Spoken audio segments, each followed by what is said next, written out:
Assalamu alaikum туғандар, алдыңыздарда унаның басы түшті туғандар. 150 миңден өзі 170-ке келген. 170 миңден 130 миңге түшті туғандар. Боло тұрған басы 130 миң. Электропакет, гидравлика бар туғандар. Моторы 4 күн ғана болды дейді, алмаштырып қойдым дейді. Айнегінде сынық-пынық трешиналары жоқ туғандар. Ішкі салондарын көрөз. Так, чириктери парокторында жоқ, арқа жақтары, қазандары таза, көрсетіп қоямыз. 1 минуттың içinde туғандар.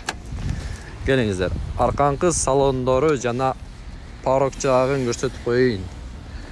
Парок дебедім бе? Багаж жағын. Чириктери жоқ. Урылған емес. Моторлары жайында туғандар. Машинаны алыш керек, миниш керек. Кузовында, косметикасында иштери бар. Жана кемчилиги айдоочу жакта ходой бир аз тырыктап атат дейт. Номерге чалабыз.